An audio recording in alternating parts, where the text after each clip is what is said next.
So I left a very lucrative position about a year ago to follow my bliss. And can you kind of look forward and just see, is that on its way? Is it happening? Only because we have some questions for you. Do you have to leave lucrative positions to follow bliss? No, you don't. Is there no bliss in the middle of lucrative positions? Well, I didn't feel that in that one that there was, and so I did leave. And at the time that felt like an exciting decision. And there are times where I scratch my head and say, that's really what we were talking about. That there is a lot of action that is still offered by a lot of people. Where in the beginning, and that's why we're so eager for you to encourage your children to have their own experiences, because sometimes a feeling of eagerness to go here is really about an eagerness to not be someplace else. And there are some differences that are sometimes more subtle that you want to learn to discern. And so our answer to you is, of course, what you want is out there for you. And of course, you're on the right track. But stopping and taking score, or even asking the question about where is it or why is it taking so long, is some of the same thing that slows it down. Just be more optimistic, everyone. Just look for more evidence of things going your way. Just talk less about things that bother you and more about things that thrill you. Just lighten up and work less and have more fun and get out more. In other words, pamper yourself more. Treat yourself. Jerry said to Esther one day, because Esther was commenting on some yet another amazing insight she was having into granddaughter Kate. Just appreciating her so much. And Jerry said to Esther, I want you to pretend that I'm Kate. Because he just so was enjoying her unequivocal, only, always, ever, eternally positive attention on Kate. Kate could burn the house down. And Esther would think it was probably for the best. In other words, she just would not allow her mind to go anywhere other than positively toward this little girl who at that time was about 5 or 6 years old. And Esther heard his message. She knew that what he was saying was, sometimes there are things in me or things around that you don't feel that way about. And wouldn't it be nice if all of us, he was saying it for himself too, could look through the lens of positive expectation just because we want to feel this good. You see, not needing anything to be different. Yeah. Which speaks to what our friend was talking about just a minute ago. And we sort of encouraged her to not try so hard to do that. So what is it with you, Abraham? Are you schizophrenic? Do you want us to feel good or not? Yes. Do you expect us to feel good all of the time? No. Is it bad that sometimes you don't feel good? No, it's a good thing, because it helps you to know that you do want to feel good. And it helps you be precise about what you want precisely. In other words, it helps you to know it's part of the molding the clay. Is it wrong for you to have negative emotion? No, it's normal and a good thing. Does it feel good to have negative emotion? No. Would you prefer to have positive emotion? Yes. Would you even know what positive emotion is if there wasn't the existence of negative emotion? Could you even know what you want? And isn't it all about focusing? And isn't focusing fun? Isn't focusing fun? Is focusing fun? So do you want to create your own reality? Of course you do. Is it fun when someone else tries to do it for you? No. So what does negative emotion always tell you? It tells you that who you really are and what you really know has a different opinion than the one that you're flying right here and right now. Is the opinion that you're flying right here and now valid? Yes. Is it based upon past experience? Yes. Is it something that you want to continue into your future? No. That's all, you see. Is it as simple to you right now as it is to us? Doesn't it seem easier now than it has seemed before?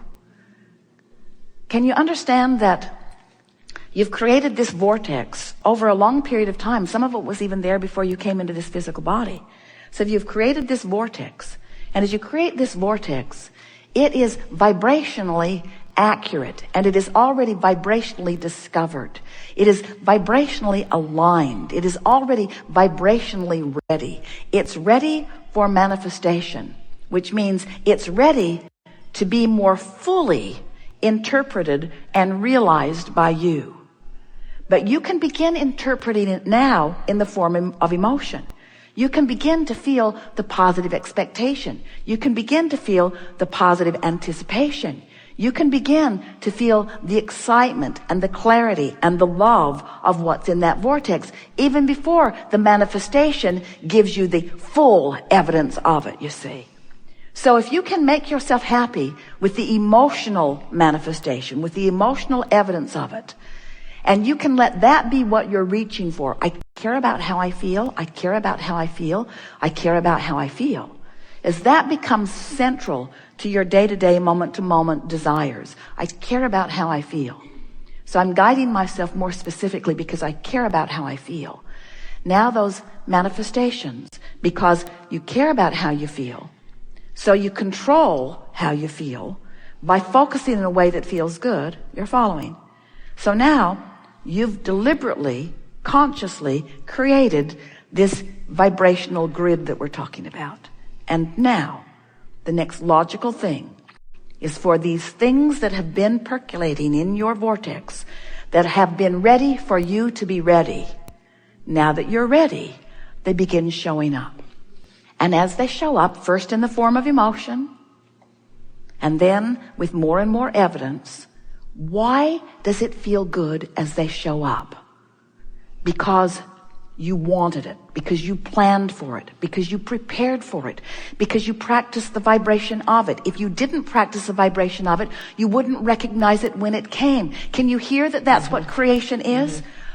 All of this stuff that's in your vortex is being presented to you all day, every day, but you're not recognizing it because you're not vibrationally ready for it. So you're zigging while it's zagging. Did you hear that?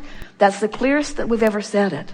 Does it help you to recognize that there is a vortex? Do you get the reason that we're calling it that? Do you understand that you have created everything vibrationally before it can be a manifestational thing that comes into your experience?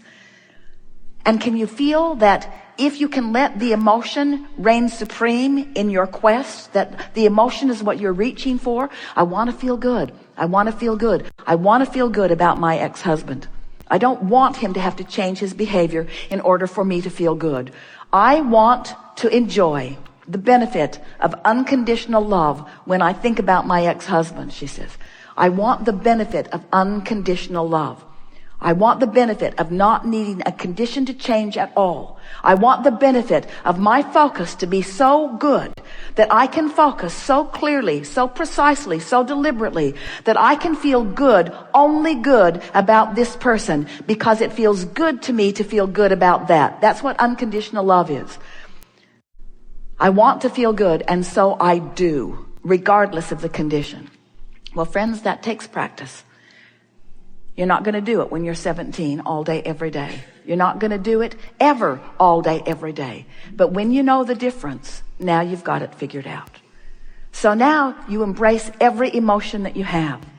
And you applaud every experience that's going on out there. You see it all as a big buffet from which you will choose. And your opinions matter, but don't use your opinions as clubs to hurt other people. Don't use your opinions to prove the wrongness of their opinions.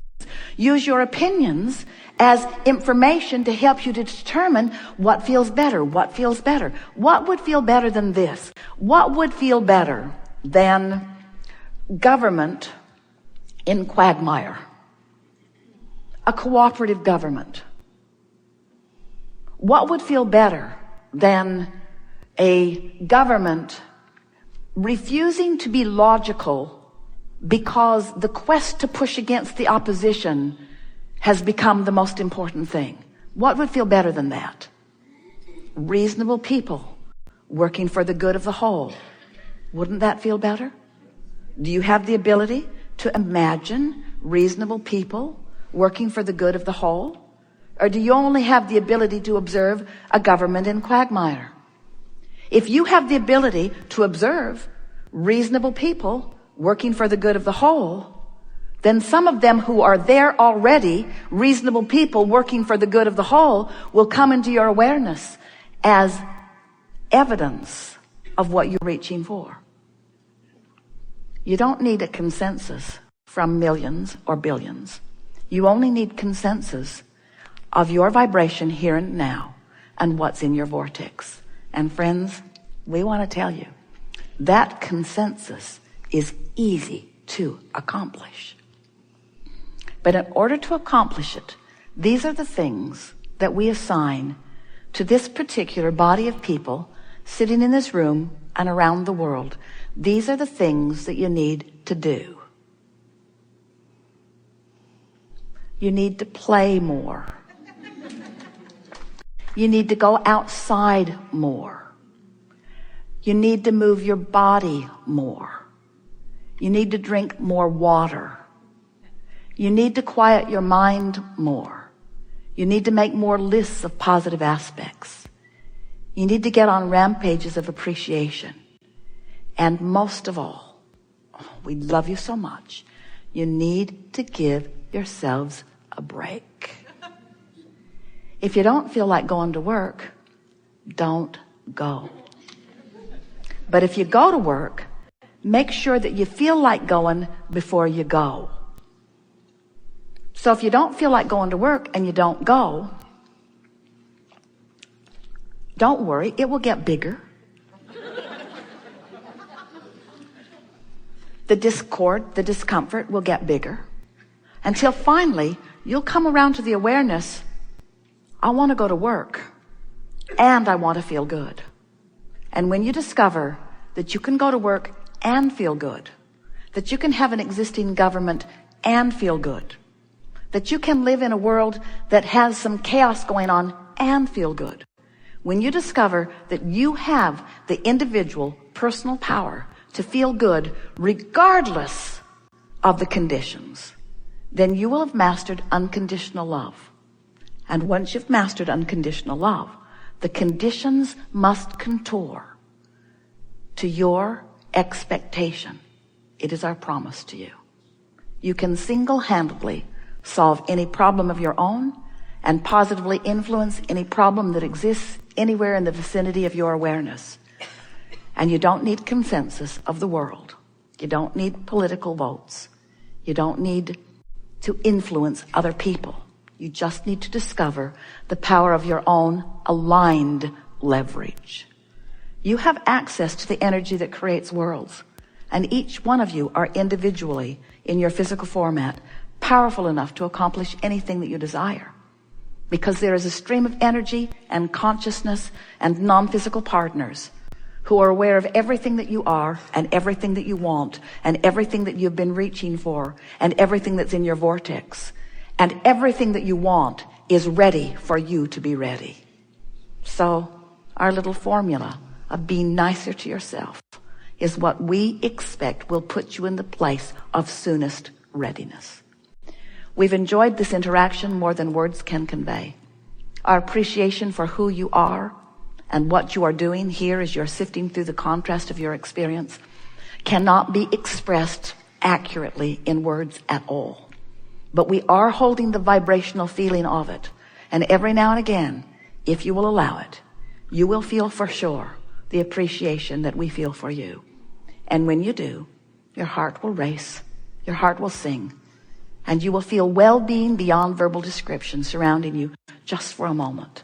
It is our desire that you reach for more and more of those moments, because they're available for you 24 hours of every day. There's never a moment in time that we are not appreciating you. Your work is to appreciate you. And when you do, everything, as far as we are concerned, will fall perfectly into place. There is great love here for you.